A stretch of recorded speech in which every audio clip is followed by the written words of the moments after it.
Hello friends, welcome to ACS your education mentor. Friends, आज के session में हमारा डिस्कशन का टॉपिक रहेगा आयुष के यूजी कोर्सेज़ के बारे में। काफ़ी स्टेट्स अभी इंडिया में ऐसे रह गए हैं जहाँ पे काफ़ी स्टूडेंट्स ट्राई कर रहे थे आयुष के डिफरेंट कोर्सेज़ में एडमिशन लेने के लिए, आयुर्वेदा के अंदर, यूनानी के अंदर और होम्योपैथ के अंदर, बट उनको एडमिशन नहीं मिल पाया है। सभी स्टेट्स ऐसे हैं, जैसे गुजरात है, गुजरात में भी काफ़ी सीट्स रह गई थी, MP में भी काफ़ी सीट्स रह गई हैं, पंजाब में भी कुछ सीट्स रह गई हैं, हरियाणा में भी कुछ सीट्स रह गई हैं, महाराष्ट्र है वहाँ के भी कॉलेजेस में कुछ सीट्स रह गई हैं, और अगर हम इधर बात करते हैं तो वेस्ट बंगाल के भी कुछ कॉलेजेस हैं जहाँ पे सीट्स रह गई हैं। बट अगर आप उसको बेटर एनालिसिस करके देखते हो कि उनमें से फिर आप ये पाओगे कि इनमें से ज़्यादातर जो कॉलेज हैं, मेजॉरिटी कॉलेजेस जो हैं वो नए कॉलेजेस थे जिनको इसी साल 2018 में रिसेंटली ही एप्लीकेशन मिला था अपने प्रोग्राम को रन करने के लिए। बिकॉज ये आपकी जो काउंसलिंग होती है, जो गवर्नमेंट कंडक्ट करती है, एक चीज़ तो यहाँ पे एक बिल्कुल क्लियरली समझ लीजिएगा स्टूडेंट्स कि जो भी एडमिशन होते हैं मेडिकल साइंस के अंदर, चाहे वो कोई सा भी कोर्स हो, weather that is MBBS, BDS, BMS, BHMS, UMS, आज की डेट में सब कुछ काउंसलिंग के थ्रू ही होता है, through the government counselling only. There is no other way. इसके लिए आपको थोड़ा सा अपने आप को अपडेट करना पड़ेगा।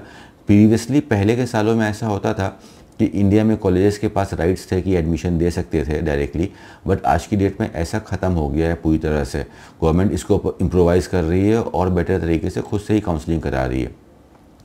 तो अभी तक भी आपने देखा होगा कि चाहे आपका होम स्टेट हो या सेंट्रल काउंसलिंग हुई हो कहीं पे भी, किसी भी राउंड की, चाहे आयुष की हो या कहीं के भी हो, तो जो भी अलॉटमेंट हुआ है, जिन भी बच्चों को सीट्स मिली है, उन सभी बच्चों को भी काउंसलिंग के द्वारा ही सीट मिली है। There was no other way, कोई दूसरा तरीके के थ्रू बच्चे कॉलेज तक पहुँचे हों, गवर्नमेंट ने ही काउंसलिंग कराई थी।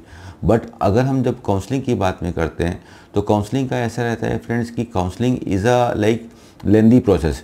पहले गवर्नमेंट एक पब्लिक नोटिस निकालती है। पब्लिक नोटिस का मतलब होता है कि एक नोटिस देती है अपनी वेबसाइट पे या न्यूज़पेपर्स में, वेबसाइट पे तो आना ज़रूरी है, जिसमें पूरे पब्लिक को बताया जाता है कि हाँ, मैं काउंसलिंग कराने जा रहा हूँ, इस स्टेट में काउंसलिंग होने जा रही है। तो पब्लिक नोटिस भी आपका 3-4 दिन के लिए पब्लिक नोटिस रहती है। फिर कुछ डेट्स दी जाती हैं एप्लीकेशन फॉर्म को फिल करने के लिए। यूजुअली 1 हफ्ते की डेट रहती है, या बहुत जल्दी भी करा रहे तो 3 से 4 दिन की एप्लीकेशन फॉर्म की डेट्स रहती हैं। फिर एप्लीकेशन फॉर्म होने के बाद फिर डाटा प्रोसेस होके आता है, प्रोविजनल लिस्ट लगाई जाती है मेरिट की। फिर बच्चों को बुलाया जाता है, अगर ऑफलाइन काउंसलिंग हो रही है, अगर ऑनलाइन काउंसलिंग हो रही है तो नेट पे ही काउंसलिंग होती है, 2-3 दिन उसमें जाता है। फिर उसके बाद अगर आप देखते हो तो फिल्टर हो के आप लोग का रिजल्ट आता है, अलॉटमेंट लेटर आते हैं, पता चलता है कि कौन से स्टूडेंट को कहाँ पे सीट अलॉट हुई है। उसके बाद फिर फीस जमा करने का प्रोसेस स्टार्ट होता है लास्ट में, जब कॉलेजेस में जाके स्टूडेंट रिपोर्ट करते हैं फाइनली और अपने फीसेस को सबमिट करते हैं। तो काउंसलिंग, ये सब चीज़ बताने का मतलब ये है कि काउंसलिंग एक थोड़ा सा लेंदी प्रोसेस है। तो यहाँ से ये कैलकुलेशन निकल के आ रहा है माय डियर फ्रेंड्स कि अब जो सीट्स जहाँ पे बची रह गई हैं वहाँ पे अब सीट्स की काउंसलिंग होना बहुत ही मुश्किल दिखाई दे रहा है। उसका बेसिक सा रीज़न ये है कि आज अगर हम देखते हैं तो ये वीडियो मैं 11 नवंबर को बना रहा हूँ, 11 दिसंबर को बना रहा हूँ। तो ये आपका जो दिसंबर का जो मंथ है बिल्कुल ख़त्म पे आ गया है, ऑलमोस्ट बिल्कुल डेट पे आ गया है। इसके बाद 19 हो जाएगा। नीट के एप्लीकेशन फॉर्म की डेट आके भी चली गई, नीट का एप्लीकेशन फॉर्म 2019 के लिए आके भी चला गया। सो अब 2018 के एडमिशन होते हुए दिखते हुए पॉसिबल नहीं हो रहे हैं। सो जो भी स्टूडेंट्स अभी अपने अपने स्टेट में ट्राई कर रहे थे कि मेरा एडमिशन हो जाए या कहीं पे भी, तो ऐसा कुछ भी पॉसिबल नहीं दिख रहा है। अगर इन केस गवर्नमेंट कहीं की ऐसा डिसीजन भी निकालती है कि कॉलेज को दे देती है कि आप काउंसलिंग करो, तो उसके लिए भी गवर्नमेंट को अपनी तरफ से एक पब्लिक नोटिस देनी पड़ती है, जो कि वो अपनी ऑफिशियल वेबसाइट पे ज़रूर से ज़रूर देते हैं, जिसमें बताया जाता है कि ठीक है, अब गवर्नमेंट काउंसलिंग नहीं कराएगी, अब ये इंस्टीट्यूट राउंड होगा, स्ट्रे राउंड होगा, इसमें हम गवर्नमेंट कॉलेजेस को राइट दे रहे हैं कि वो अपने बच्चों का एडमिशन ले सकते हैं डायरेक्टली। तो पहले इस चीज़ों को आपको समझना बहुत इंपॉर्टेंट है। जो भी एडमिशन इस बार गवर्नमेंट ऑफ इंडिया करवाना चाहिए थी वो नीट के थ्रू करवाना चाहिए थी। उन कुछ स्टेट्स ऐसे थे जहाँ पे सीट्स रिमेन रह गई थी, ज़्यादा सीट्स रह गई थी, नीट के बच्चे ख़त्म हो गए थे, एप्लीकेशन ख़त्म हो गए थे, तो उन स्टेट्स को ग्रांट भी दे दी गई कि आप विदाउट नीट पे भी एडमिशन ले सकते हो, just on the basis of class 12 आप एडमिशन ले सकते हो। उसका सबसे बड़ा एग्जाम्पल है आपका उत्तर प्रदेश और कर्नाटका में भी देखा जाए तो ऑफिशियल डेट्स ख़त्म हो गई हैं एडमिशन की आज की डेट में। तो कहीं पे अगर आपके पास किसी सोर्सेज से इंफॉर्मेशन भी आ रही है कि कहीं पे डायरेक्टली एडमिशन हो रहा है, तो सबसे इंपॉर्टेंट चीज़ है स्टूडेंट्स की आप ये चीज़ देखो कि आपका एडमिशन होना is not a big thing.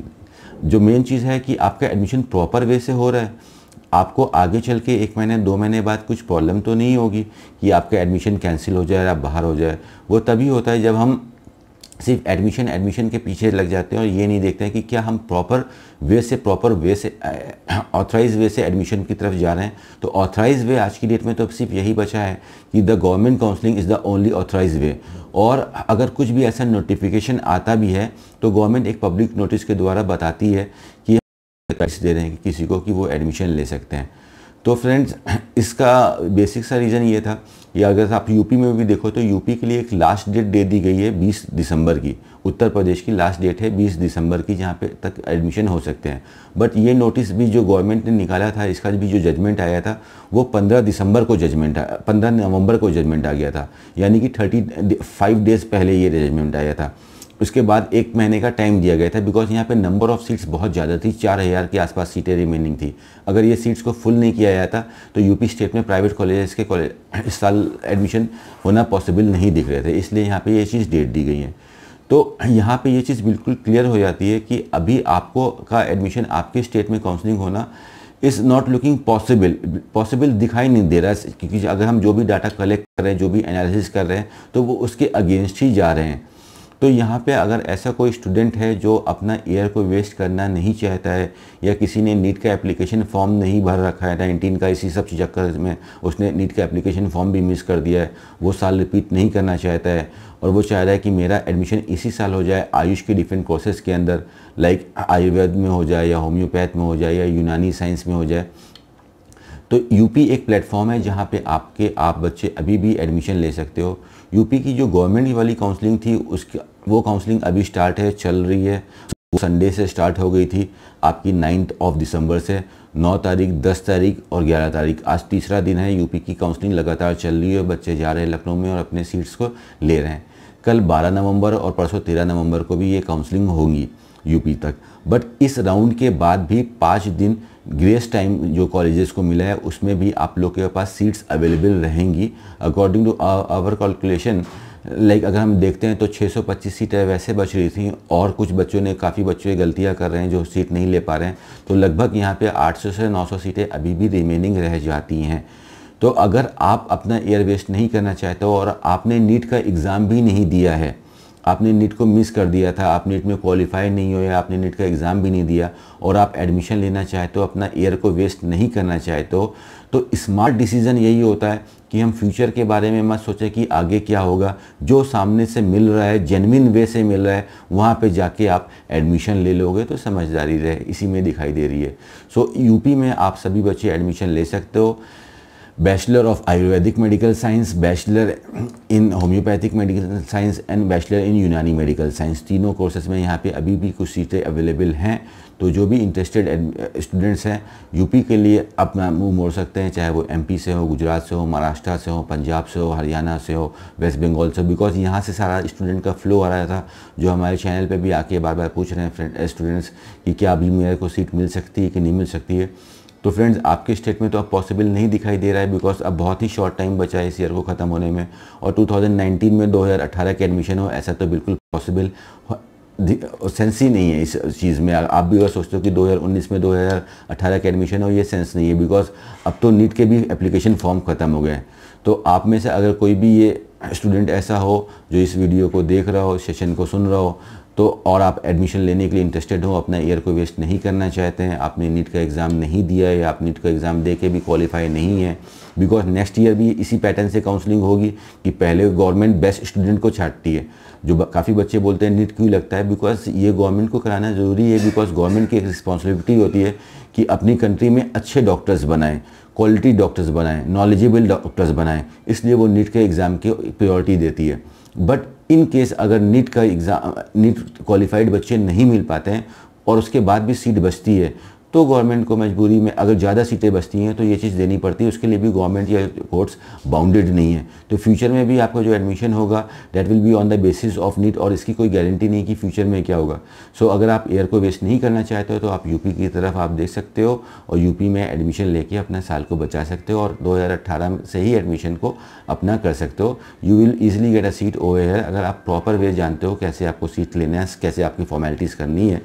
आपका बेसिक यहाँ पे जो क्राइटेरिया होता है एडमिशन लेने के लिए that is you should be having 50% in your class 12। ये एक बेसिक क्राइटेरिया है आपके पास।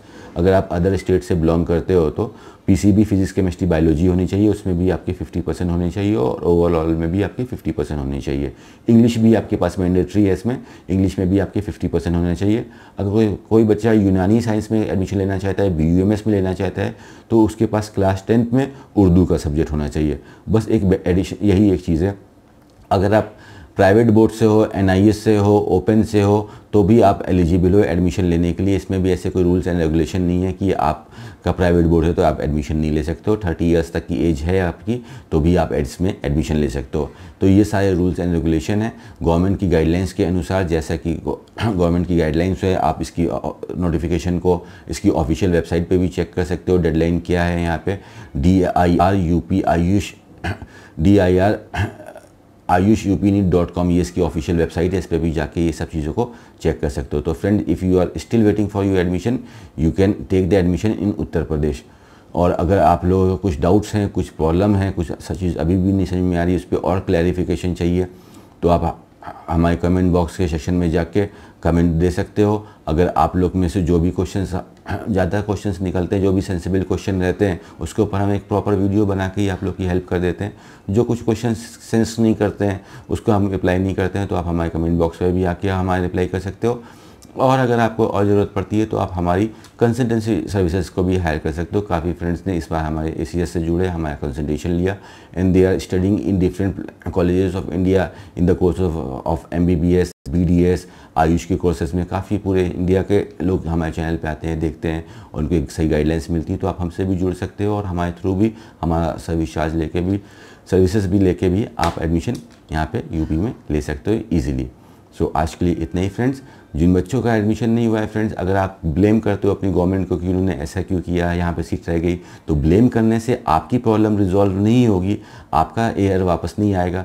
अगर आपको अपने लिए कुछ करना है तो you have to take a good decision at the right time. उसके लिए यही होगा कि जहाँ पे अगर आपको एडमिशन मिल रहा है तो वहाँ पे जाओ, एडमिशन ले लो। उससे क्या होगा कि सही डिसीजन लेने से आपका एयर बच जाएगा। बट किसी को ब्लेम करने से, whether that is the government और the college, you can't do anything in your life.